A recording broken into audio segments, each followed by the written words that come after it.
Good morning. Hand today is going to be King Jack offsuit. We are early position under the gun, open raises to 2.5. We fold, which I think is appropriate call or appropriate play. And then we have small blind call here. So let's work out some ranges. We're going to start with villain 6 with the under the gun. He's playing 18-14. Don't have a huge number of notes on him. We do have 251 hands on him, which is should get us a good idea. And when I see right off the bat, so I would have normally looked at this 18-14 and said 18-14 is probably looking at a pre-flop range that looks something like this. Maybe not ace jack off. That's kind of individual whether or not somebody will raise with ace jack off or not. But I'd start with something like this, about 12%. And it's lower because you figure early position is going to be lower than the 18% VPIP. Mid position is going to be about 18%, and cutoff and button's going to be higher than that. You've got more hands in early mid position. So even though you've got cutting and button playing many more hands and having a much higher frequency, they're not drastically pulling up your VPIP like you would typically think. So I would normally start there. However, when we look at these stats, I see 22% VPIP in early position. That's 11 out of 51. His race first sin's 10 out of 48. And then compare that to mid position and cutoff. You've got 8 out of 66 for mid position, 4 out of 33 for cutoff. Now, this could be that just he's had unusually good hands in early position, or he is a player that kind of opens up, takes advantage of the fact that most under the gun players are assumed to have a very tight range, so they open up their range. And we could do something like this at 21%, where he's raising a lot early position because he's taking advantage of everyone folding. I think we're going to go with this range and just see what it looks like. But again, I kind of like the earlier one, which is about 12%. I think that's typical of a lot of players. It's just that this person's stats just seem unusual. And we'll go with there. This player is playing 31-21. He does have a 3-bet range. 3-bet looks to be queens plus ace king and then ace queen suited. So I think that's going to be his 3-bet range. And then you can look at the call 2-bet from blind range. It's got the rest of the pocket pairs, which you kind of assume. We don't know about suited aces. He has ace 9. And I'm going to assume he has the suited aces because it looks like he's playing all suited kings. He's got king, queen suited, king 9 suited, king 3 suited. I also think he's playing all suited queens, queen 9, queen 4. Now, this is called 2 bets from the blind. This could be against the button, could be against a cutoff raise, it's all of the early position. So just because this player raised or just because he's got like suited aces, kings, and queens in his range doesn't mean that he's going to do it all the time. He may be a little bit more selective against specific opponents. I am going to say he's probably calling with all of his pocket pairs, all of his suited aces, and probably all of his suited kings. The other ones are the suited queens. Do we include them or not? Against an early position raise, I don't know. I don't know. I'm going to include them. And then we have our suited connectors, suited one gappers. I did notice that his suited connectors go down to 5-4, so I've included them, but the suited one gapper is just 9-7. So I kind of think maybe he tightens up to get the gappers on the lower end. What about the offsuits? It looks like he's playing the offsuit kings because he's got king 10 and king 6. And if he's going to play offsuit king 6, then he's also playing the offsuit aces. So I went ahead and included the offsuit kings, offsuit aces, and then, of course, offsuit Broadway. And for our offsuit connectors, I just did 10-9, 9-8, and 8-7. So this is 43%, which is wide, probably wider than he might be playing, but that does reflect his 43% VPIP. 43% VPIP. Now it's called the 2 bets is only 19% here. And gets it here. 8 out of 42, so that's 19%. Limp with previous limpers, 3 out of 7. So I mean, you've got 3 hands that kind of factor into this. So maybe it brings it down, and maybe we can narrow it down. But we're thinking something wide. All right, so we go to the flop, Jack 7-3. We've got 2 spades. Villain 4 checks, and then early position bets, and he bets pretty small. He bets less than 33%, or about 33%. So not surprised about the check here. C bet here. You know, when we think about the ranges and what they're playing, I think this could be a decent C bet. You just have to know this will probably take 2 barrels, because I think with the Jack high, Jack 7, villain could easily have a Jack, easily could have a 7. I think he's going to call with all of his 7s. I think he's calling with 8s, 9s, and 10s. On the turn, you probably have to bet again. You're going to need somewhat of a favorable card for you to try to get that fold if you're going to continue with a bet with along the bluffing line. So let's go start with our draws. So if I was playing this, which I'm not, I'm looking at flush draw. I'm looking at gut shot. That's 14%.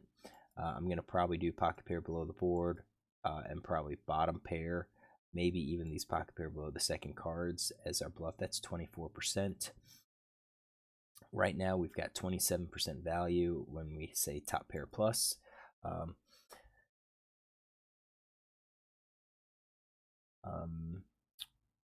think 27 is probably appropriate, so we need to double our bluff. So then we're looking at like 2-card backdoor flush draws, or just straight up overcards. And I think that gets us much closer to our breakdown, our 2-to-1 breakdown, 2 bluffs for every 1 value hand. Of course, those overcards are going to include some of these 2-card backdoor flushes, so I kind of like including like the aces. You know, the ace 10, ace 9, ace 8. Those also have like backdoor potential. I think 10-8, that's our gut shot. Our gut shot should be in there. 8-6 could be one. 5-6 could be another one.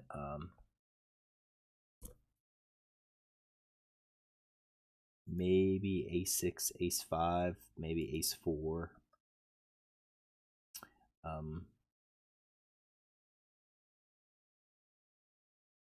Yeah, these are all like backdoor straight draws. I think you could possibly even do like the king 10, king 9, queen 10, queen 9. Yeah, I think you could also do those. So that kind of brings us up to 47-27, and that's probably appropriate. What do I think this guy's doing? He's betting small. And do we have any notes on him? No, we don't have any notes on how he's played and what his c-bet stat looks like. His c-bet's pretty high. That makes me think he is going to be betting basically everything here. Oh, we also have 10 signs, 8s. If we're going to check some of these, we're going to have some checks of other flush draws probably. I mean, you could always put these in there as bluffs. And that's probably what we need to do. So talking about this villain, I think sets are going to bet larger. I think overpairs are going to bet larger. I think most of our top pair, top kickers going to be betting larger. Same thing I'm going to say with the king jacks. They're going to be betting larger, so I'm going to take those out. But I think everything else could be betting smaller. We're going to include, we're going to include all of those like no made hands as well. But I want to make sure I get those out of here. So I think that's kind of villain's range. I think he's probably c-betting close to 100% in this case. But I think the sizing's kind of giving away some of his hand. Again, because I kind of feel like top pair plus is going to be betting larger. Probably would be betting closer to like the 3. I think this player, I don't know his name, but sometimes these players that play a lot of early position cards, they're going to just be betting small. with almost everything, in the hopes that people are going to fold. That's how they play. So he bets. This other guy calls. His fold to c bet stat isn't that high. Um, he's out of position, so that's 43% out of position, and that's out of, so 9 out of 21. So definitely, I kind of think a set's going to be check raising this. So I think he's probably going to do this with all of his pairs, his flush draws, his gut shots, maybe even his overcards. So we'll say 50% is what he calls. And then we go to the turn, 8 of diamonds. 8 of diamonds gets out there, he checks, and then villain 8 checks. So nothing here, that's going to be 100%, but this guy checks now. So at this point, I think the straight's out, the set's out, 2 pairs out, over pairs out, top pairs out. I think we could still leave the top pair. Queen Jack, though, I think I'm going to exclude that and say maybe it's Jack 10, Jack 9. I think he has all of the rest of these. I kind of think a flush draw is going to probably continue to bet, and possibly the open ender. I think with a player that's going to play many more hands early position, he's going to take advantage of those draws that he's picked up. So we're going to X out the flush draw and open ender and go with that. 6 of spades hits. So flush draw completes. Villain 4 checks. I think villain 4 just missed an opportunity to bet, and he could probably bet with everything here. He's going for value with top pair plus. I think he's going for a bluff with nothing, ace high hands, probably everything else. If he gets called and wins with these pocket pair less than the top card, that's great. You do have some showdown value, so you could probably say we have to have a balanced range, but this is all exploitative play. He checks the turn, and he kind of c-bets small. Checks the turn, and then you just fire. This guy should be betting close to pot here. So, he checks. We're going to say with this check, he probably doesn't have the nut flush. I think the nut flush is probably betting to try to get some value. Same thing with the king high flush. But he could have basically everything else that's here. I'm going to say that is his range. And then this player checks behind. Again, I don't think it's going to be a set or 2 pair. I think, well, maybe because the flush completes. Maybe because the flush completes, but I think overall you could see it's just generally weak. And that's the small blind has 77% equity basically against this guy. So we see it showdown. He shows 9. He shows ace king. Is ace king in his range? Yeah, he's got ace king. That's kind of how you'd imagine him to play. I mean, at least I would imagine people to play. They raised. I think they raised kind of reasonably early position. He did have, kind of at the top of his range with the ace king. And then he missed the flop, so he kind of bet, and instead of making a standard C bet of like half pot maybe, he bet on the smaller side, which was under 1/3 pot, and that just kind of suggests that he didn't hit. And then as soon as he checked the turn, he doesn't have a pair. So let's go to we have to, what did he, 2.5. Okay, so he RFI 2.5 big blind under the gun with ace of diamonds, king of clubs. He is in position. He bet, we're just going to say 33%, and then check just to make it easier. And then jack spades, 7 of hearts, 3 spades, 8 of diamonds, 6 of spades. All right, so we have that player. This player had 9s. Was that in his range? Yeah, we did. Pocket pair less than the top card. I think that's standard for a check call. And I'm gonna say I don't necessarily dislike the check on the river.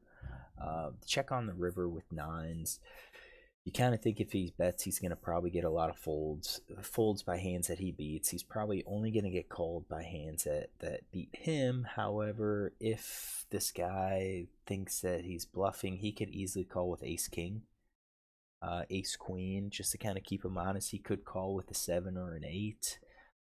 Again, just to kind of because he's connected. I'd say an 8 or a 6 just because he's connected with a pair. And that's, so I don't necessarily dislike his check here.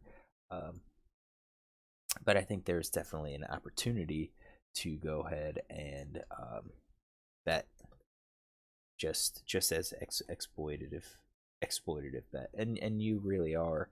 When players sees a 9, the nines they might make him more likely to call with like an 8 or a 7 or a 6 later on. So let's see here. He called 2 point. Ooh, was that 2.8? 2.5. 2.5 big blinds. Called. Let's see here. Under the gun. 2.5 RFI from small blind with 9 of diamonds, 9 of hearts. He is out of position. Check called 33%. Check on that board.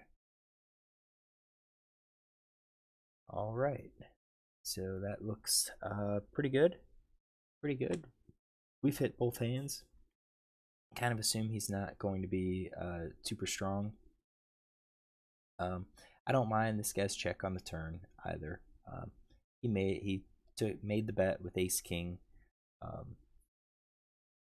Didn't really improve. I mean, the 8 I think helps this guy's range much better than it helps him. I think if it was a heart, he could argue for a bet at some point. I mean, a bet with some hands in his range, not with this Ace Diamonds, King of Clubs.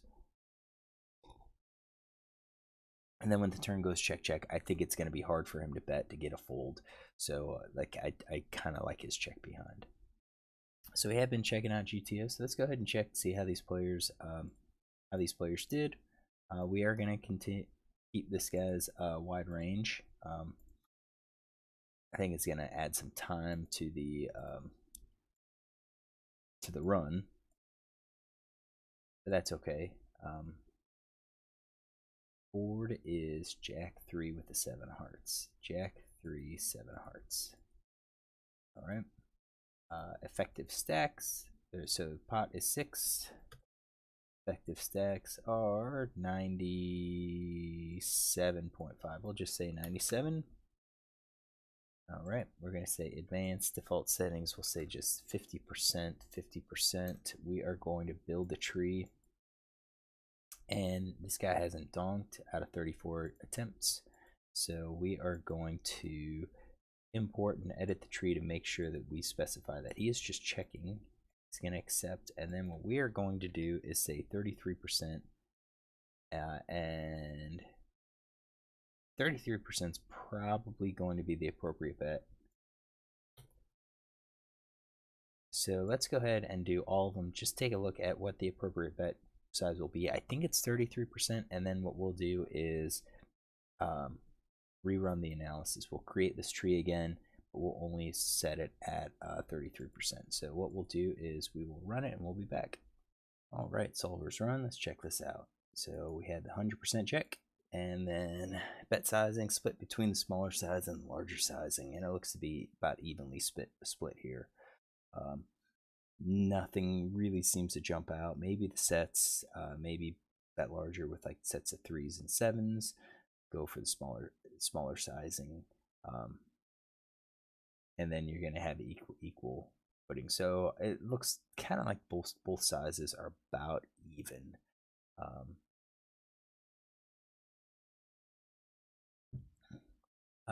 So yeah, it looks like we are c-betting most of the time here. Let's go ahead and edit the tree, and let's just do the 33%. Let's rerun this. Let's accept the changes, and let's just stick to that. So that way we have the full range of hands, like full count in his range. So we'll run it and be back. All right, so that's finished up. We've got our bet. That is basically 100% betting the range. I think the reason is the villain has just a lot of weak hands, a lot of ace x, king x that missed, and that's both offsuit and suited hands. Yeah, he does have the middle hand set that will connect somewhat, but I think when he bets, we're looking at a fold of 45%. I don't think Villain is folding that much.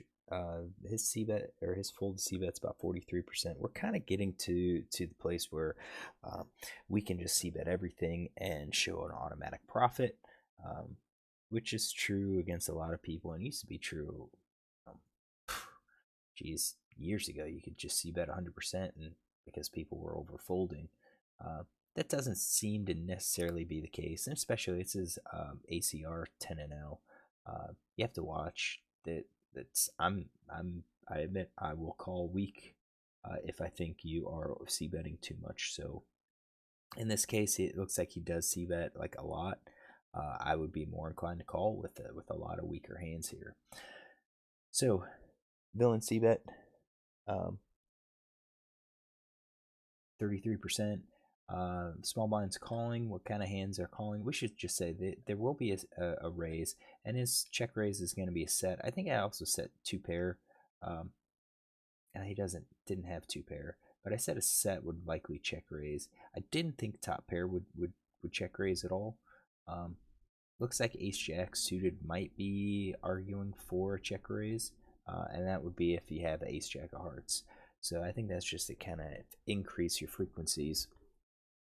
If you're going to be check raising with the set, then you will have to include check raises as a draw. And he has like the Ace 2, Ace 4, Ace 5. Those all have backdoor straight potentials as well. King Queen. So that's not only the nut flush, but backdoor straight potential. You have King Queen, which is second nut, also has backdoor straight potential. You've got King 10, you got Queen 10, again, backdoor straight potential on those. And then you have like 10, 9, 9, 8. Those are gut shots along with the flush draw. So, I mean, you've got your flush draw that's straight draws that you're check raising as well. Not to mention all of the sets. So, kind of knew that's what was going to happen. And then your top pair hands are basically just going to be call. Your middle pairs are going to be call. Your weak pairs are mostly going to be calls. He does have pocket 2s and pocket 4s, can mix in some folds, but we are protecting against that 100% C bet in this case. So just, so we know when, you have a situation where this guy is going to be C betting nearly 100%, it's normally he won't be barreling on the turn at 100%. Because he basically is betting everything to try to take advantage of a lot of the folds. This guy obviously doesn't fold, so now he's going to really slow down with a lot of his hands, and this is exactly what GTO recommends. He's checking 87%. He has Ace King. Whoops, I'm sorry. So this guy checks. So now we're back down to checking 57%. This is the guy we're talking about. And you could see, I think if anything, you could lead here with the straight if you connect, sometimes with the straight. I think that's just, I think if your standard play is, if you're going to check call here, then probably you're checking the turn. If you just remember that, I think you're going to be okay. And there are some exceptions, but I think just overall play, that's a pretty good. Once you give up the lead, if you play check call, then it's usually correct to check call the rest of the way. If you're gonna call it, or if you want to play the hand. So villain checks. Now we're down to 57. So we had nearly 100% down to 43% betting.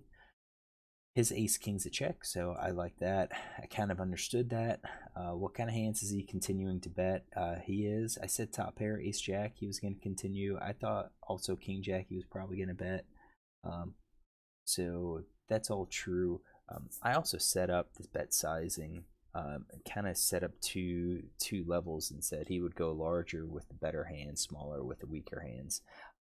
This doesn't make that distinction. So when he has these straights and 3 of kinds and 2-pair, we kind of excluded those because I didn't think he would have those, or he would bet a third pot in that situation. And definitely once he checks here, I think those hands are out the window. So it kind of fits, his play. And then what we're going to check is this: what should small blind do? So we get, is that 6 of spades? Yep, 6 of spades. So now he should be betting 37%. He has pocket nines. That's definitely in a calling range. Again, not surprised, because if you bet, you're going to get called by hands that beat you usually. So it's a showdown value hand. Just like ace jack, you're betting to kind of protect here. Really no reason. If you're going to get called, you're probably getting called by hands that beat you. But you are betting, you're betting these cards that can't really win. So king queen, you're betting. King jack, you're kind of betting. Some of your value is with getting like a queen jack to call. But I don't think that's necessarily super value. You're betting some flushes here, and you've got ace high hands, or ace high hands that miss their flush, but you're betting because you have the ace of spade blocker. Against tough opponents, yeah, you need to do this. But against the 10 NL players, I don't think you need to do this. I think he could have probably just bet everything and be done with it. And if you get called by a hand that beats you, you get called by a hand that beats you. What you're doing is trying to protect. You're trying to exploit the fact that he's going to likely fold behind you. So he checks. This guy still has ace king, so he checks behind. I think that's appropriate because, again, I kind of think that once he checks, top pair, I think, goes for a little bit of value once you check the turn. I think it might encourage wider calls on the river. So yeah, unlike this player, unlike the out of position player who's usually not betting those top pair hands, this is a situation where I think the in position player should, because I think he'll get called by the 10, by the 9 hands, and so forth. So I don't mind, how they played. I really don't really like if he is separating his bet sizing based on strength of the hands. I don't like that, but overall, I think both players played okay. I think GTO argues that they both played okay. Nothing was too strong. Yeah, this player could have a bit wider, too wide of a range, but I don't know if this is his exact range or not. So hopefully you enjoy this hand. If you do, you can look tomorrow for another.